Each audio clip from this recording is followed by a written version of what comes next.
Hey guys, Jamie Newton Knight here, your blended Black family strategist, your cooperative co-parenting specialist, and your motherhood mastery strategist.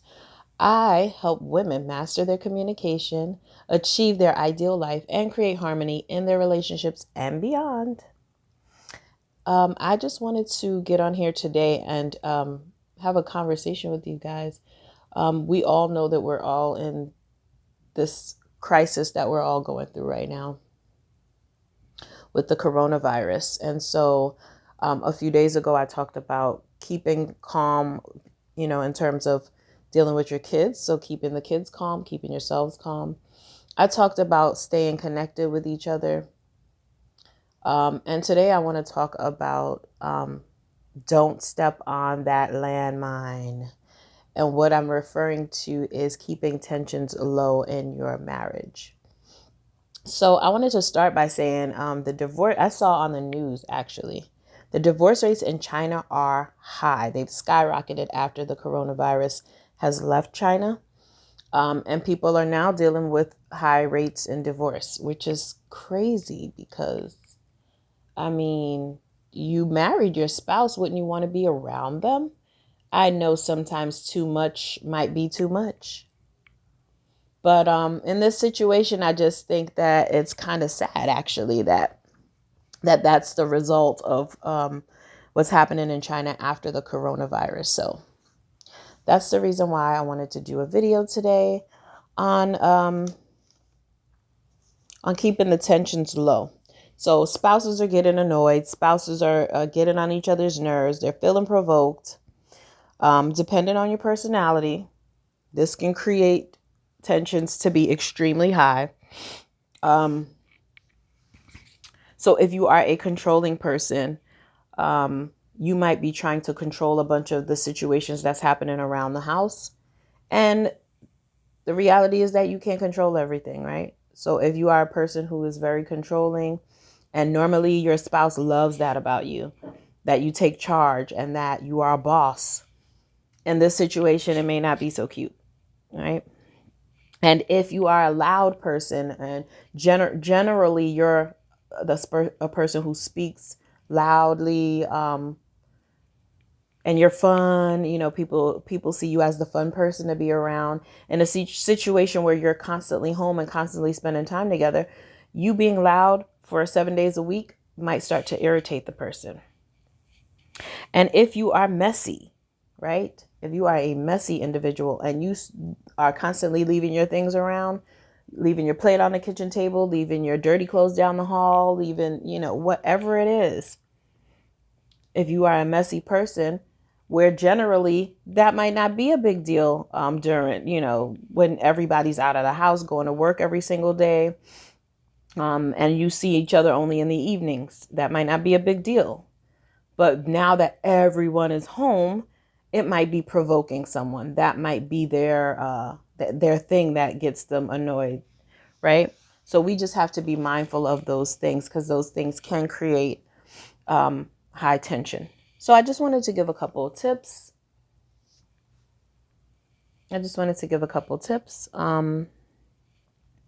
So first, talking to this controlling person, right? Because I have been told that I can be controlling. So you have to think about controlling the things that you can control. There's some things that's beyond your control. All of us have been thrusted into this situation.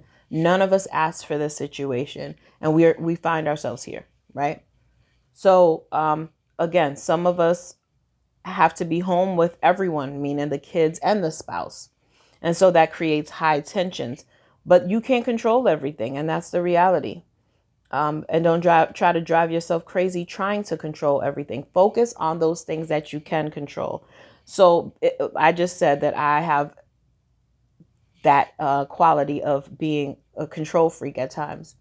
And so I can't control that my husband goes out and come, when he goes and comes because he goes to work, or the amount of times he goes and comes out because he has to go to work.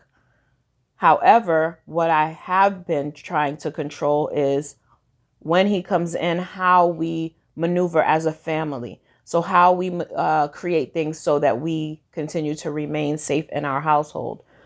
So Again, I can't control that he goes out, that he has to go to work every day and subject himself to encountering and coming in contact with somebody who has the coronavirus and bringing that back home. What I can control, however, is that when he walks in the door, that we have in place precautionary measures of keeping our household safe. And so that is what we have done together as a family. When he comes home, the kids don't run to the door to give him a kiss. I don't come and give him a kiss and a hug. We wait for him to come in the house, all the way in the house, undress, wash his face and arms and hands and, wash up. And then when he's in his clothes that he wears inside the house, then the kids go embrace him. We embrace. And that's something that can be controlled. But then there's things that you can't control, and you cannot drive yourself crazy or your spouse crazy trying to figure those things out. Stay away from blame. Don't start blaming each other because because of what's going on. Now, naturally, you're not blaming them for the situation, but because you're in the household together and they might be something they do is nagging at you, you start to blame them for little things. Stay away from blame. Lay off the blame. Let's just focus on staying strong together. Okay? So that's another one. And when you do decide, when you do have a fight, when if I'm hoping that you try to stay away from it at all costs, because you know that this situation was a situation that, again, we were all thrusted into. But if you find yourself in the throes of an argument, fight fair. Don't hit below the belt. Stay away from stuff like that. Keep it light, right? Keep it light. Don't hit below the belt. Hitting below the belt is very harmful, especially in marriages. And when you do have a fight or an argument, in psychology, as a marriage and family therapist, we refer to Gottman's methods of the 4 horsemen. And I'm going to quickly go over those with you for some of you who've never heard of it, because it's some steps in helping you to learn to fight fair. So the rules of fighting fair is criticism. Whenever you try to verbally attack someone's personality or their character, that's uncool. That's definitely not a part of fighting fair. What you can do to fight fair, however, is talk about your own feelings. Talk about how you feel and express it in a positive way. Express your needs, what you need. What do you need? Talk about the things you need, and don't try to criticize the other person. Another thing is contempt, which is attacking their sense of self with the intent to insult them or to abuse them, right? Instead of doing that, to counteract that, you build culture of appearance. So you remember positive qualities. Think about all the positive things about your spouse. Don't start thinking about, oh, we're in this situation and he's nagging me because he can't put his shoes where it belongs. Think about the positive. Think about the things that they are doing. Find gratitude in the positive actions, and let's highlight those positive actions. Let's stay clear away from all those negative things. Defensiveness, playing the victim. Yeah, not okay. And trying to ward off any insults or attacks and reversing the blame, right? Don't do that. Instead, we're going to take responsibility. We're going to accept accept their perspective, and then we're going to offer an apology for something that we may have done to upset or offend the situation, because arguing takes 2 people. So if you are in the throes of it, you had a part in it too. So they apologize, you apologize, or you apologize, they apologize. Offer an apology. And finally, stonewalling. Stonewalling is when you withdraw from the situation and try to avoid the conflict. Yeah. So I'm definitely guilty of stonewalling. I have done that in the past. I've learned not to do that, but because it's not effective. It's not an effective tool. So when you do have a conflict, instead of dealing with it and trying to deal with it and get through it, you stonewall, which is like avoid it. Let's withdraw, let's walk away, and let's just act like it doesn't exist or doesn't happen. How is that creating a resolution for you? It's not. So stonewalling is a no. The reverse of that, what we are going to do is we're going to take a break. We're going to step back. We're going to take time and spend times doing the things that soothe us. So we're going to say, like me and my husband, I'll tell him if it's getting too deep, I'll say, can we take a time out? I think that we need to walk away from this and revisit it when cooler heads prevail. So give us, I might say, give me 10 minutes, give me 15 minutes. Do something that's going to chill me out, calm me down, and then we'll come back and talk. And oftentimes, more than not, when we come back and have a conversation about it, our feelings about the situation aren't as heavy as it is or intense as it is when we were first talking about it. So we're able to talk and listen. Listen being the key thing. We're able to talk and listen more effectively. And so that's an important thing to like say, let me take a time out. Let me take a break from this. I'm going to walk away, but we're going to come back within 10 minutes, 15 minutes, 30 minutes, give me an hour. Let me go for a walk. I'll be right back. Whatever it is, whatever your strategy is, use that as a tool to say, I need a timeout. Take that break, give it a time frame, and come back and talk about it. Make sure that you come back and talk about it. And then you don't just say, give me a break, and then you never revisit it. And then you try to go on business as usual, because that doesn't work. And the person who's on the receiving end of the person saying, I need a break, be okay with them taking a break. You have to be okay with that. If you're not okay with that, then the two of you are going to continue to have this unhealthy argument, which is going to circle and circle and circle and lead you nowhere. So another tip is find an activity. Find a fun activity that you can do as a couple, whether that's sitting watching a movie together and holding hands. I find that when you are arguing with each other or when you're mad at each other and you embrace, you hug, hold hands or whatever, that is something that endorphins, you're producing those. And so you start to feel that lovey-dovey feeling and that anger subsides. So if you decide we're going to do a fun activity, the tensions are high, let's watch a movie together. Make sure you're sitting close, cozying up together, holding hands. Whatever it is, giving the person a massage or them giving you a massage or the both of you giving each other a massage, whatever it is, something that can ease that tension, have you chilling out, but find a fun activity, whether it's turning on music as loud as can be and dancing like you guys are crazy in the house, do that. Whatever it is that's going to help you stay clear away from the tensions. Another thing that's very taboo to talk about is sex. Sex is definitely an activity that you can engage in that's going to lower the tension. Dependent on you and your situation and your spouse and how that works. Of course, if you have your children home full-fledged all day, every day, then that's not something that you can quickly sneak away from. You can't quickly sneak away from the kids and try to, you know what I'm saying. But that is something that you might have to listen tonight, whatever, however you handle it. But create or find an activity, a fun activity that you guys can do together so that it lessens those tensions in the household. A part of, and thinking about gratitude and the situation that we're in is often hard to see. It's hard to see the good because of all this stuff that's going on around us.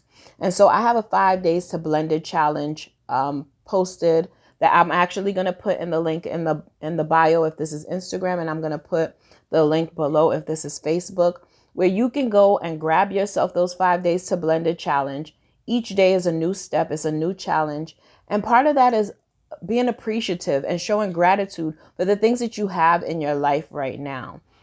We often focus on the negative things that's going on around us, and we don't focus enough on the positive. We don't appreciate the things of the positive because those positive things that are going on, because we're so focused on all that other stuff. And so this is a way to get you back to appreciating and being grateful for those things that you do have and those relationships that you do have, and remembering those fun times and amazing, beautiful things that you do love about that person or did love about that person, whatever it is. And so the 5 days to blended challenge, I'm going to put that link below.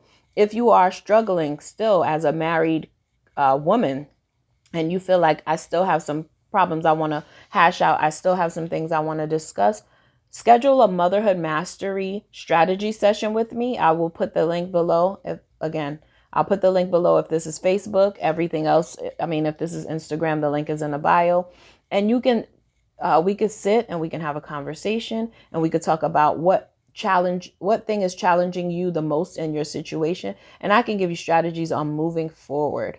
So that's going to be in the link in the bio and a link below.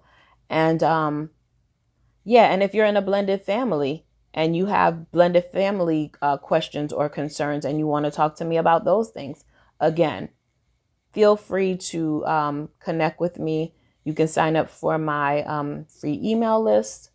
Any of those things, all of those different ways to contact me and to stay connected. I'm definitely on social media. I'm on Instagram. I'm on Facebook, constantly trying to put out content.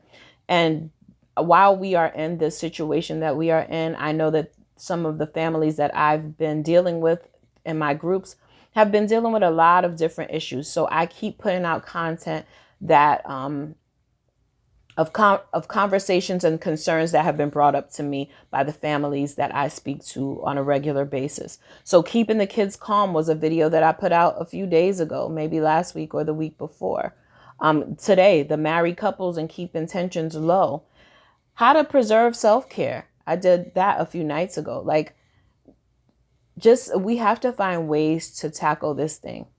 Every day is not going to be a perfect day. Some of those days we're going to meet with some turbulence. We just got to strap on our seatbelts and be ready for the ride. And as long as we stay strong together. But guys, this thing is real. Stay safe, stay healthy, take all the proper precautions that you need to for yourself and your family to stay safe. If this thing has affected your family personally, I send my prayers and my condolences to you.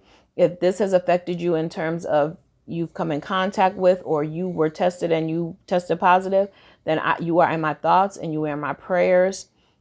But yeah, I definitely am praying that this thing passes over us all sooner than later, getting back to a little bit of normalcy. But again, I'm embracing the moment that I'm in.